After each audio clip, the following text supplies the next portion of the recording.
Welcome to Teach or Not to Teach, the vlog that explores the challenges and triumphs of education. We are here to dig into the big questions and debates surrounding education. Join us as we talk about the latest trends, technologies, and instructional strategies. Because at the end of the day, the goal is to provide every student with the best education possible. Let's start learning together on To Teach or Not to Teach.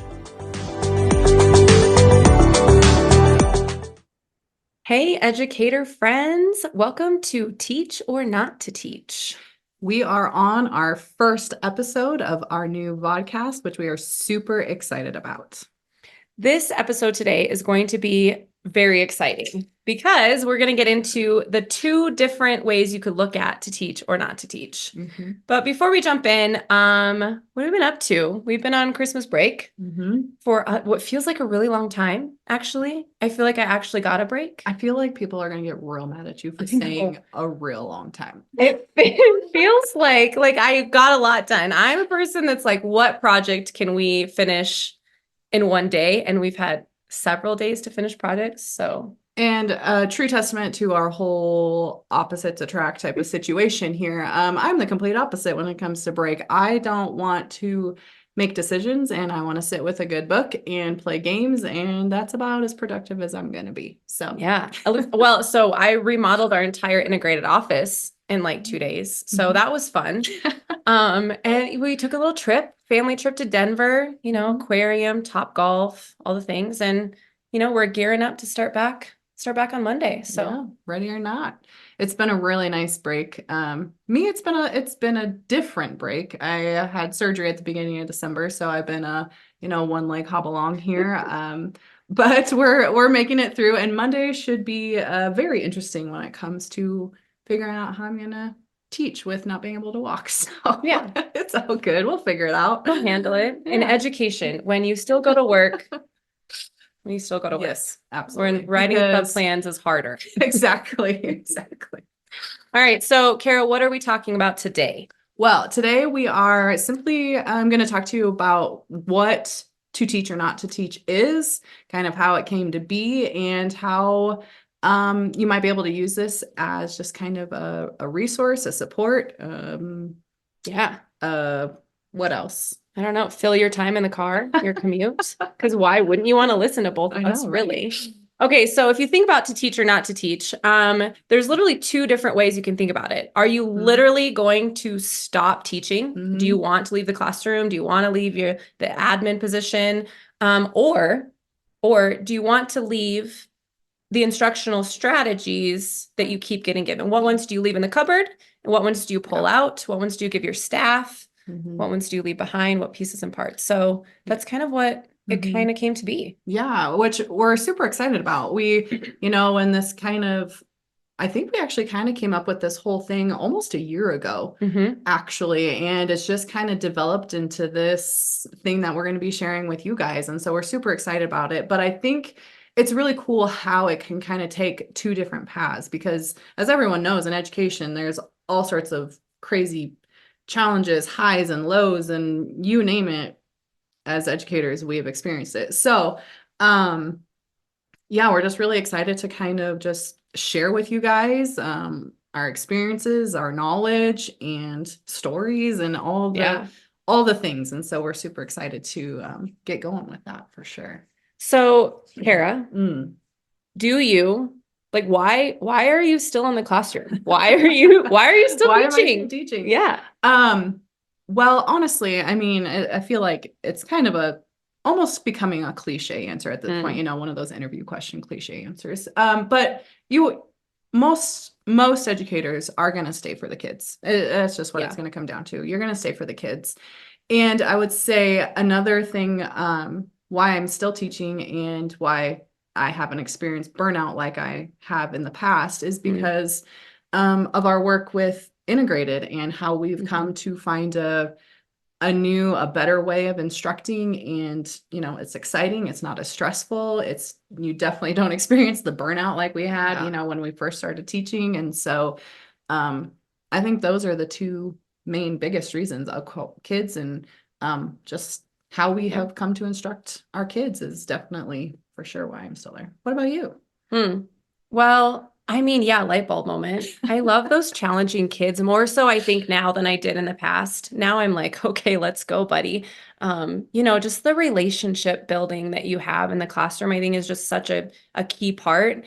And if you don't have it in your heart to build those relationships, you really don't like what's the point in still going? But and I think too, definitely with how we've figured out a way to instruct our students more purposefully. Yeah. And I think that's why to teach or not to teach is such a huge thing, is because we literally like, we don't need that. This is not purposeful. It's not helping our instruction. And then I feel like every time you and I get close to feeling burnt out, we take a step back and we think, what do we need to do differently? And every single time we come back to the integrated framework. So Yep. that's why we're still doing the things. And I think the relationship piece too, it's not only with students, but also other educators. I feel like, when you have strong relationships with other educators, I know I was just talking to my sister over break. She is also a teacher, and she legit said, one of the reasons I am still teaching is because of my teammates. And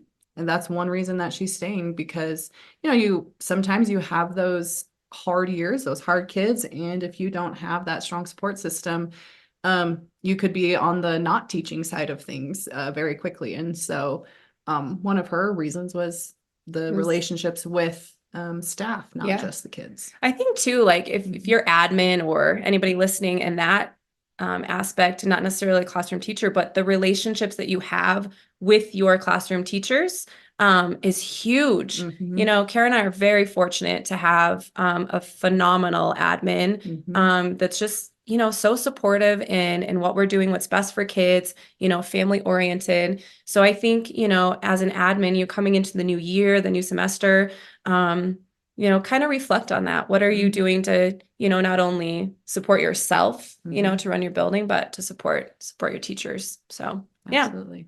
Yeah, the first, do we teach or not teach? Let's keep teaching. Agreed.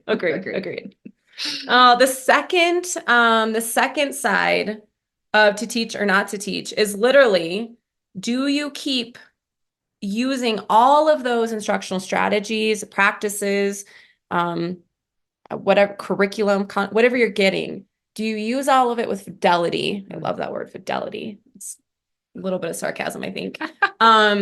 Or do you put it in the cupboard and say, not for me, maybe later? Is that okay to do that? I mean, I have so many questions around this. So, and honestly, just being upfront with you guys, this is literally how to teach or not to teach even came to be. Is the whole onset of this was we were really just dissecting through all these different kind of instructional strategies, their place in the classroom and instruction, and all of that. And we're like, well, how can we share about this? And honestly, with instructional strategies, there's no right or wrong answer. No, it really just comes down to, your kids, the teacher, and, of course, in education, all the other components that go with that. But so we're super excited about that piece of to teach or not to teach, is the instructional strategy side of it, because that's kind of where we live, is that whole instructional strategies piece and the student engagement piece. And so we're super excited to start digging into those. Well, and I think too, like, as a new teacher, we're veteran teachers. I mean, not like that makes sense. So not like veteran teachers, but veteran teachers. Like 14 years, right? 13? What are we at? When this is 14. This is 14. Whew. I feel like next year when we're like 15, I feel like that's like crossing that's where we come like a threshold type veteran, of, veteran that's teachers. I think we got one semester left to feel young. But our veteran teachers, I feel like we're on both sides. I feel like we're I was just thinking effective versus efficiency as a teacher, and our teaching partner is phenomenal. She's not as veteran as we are.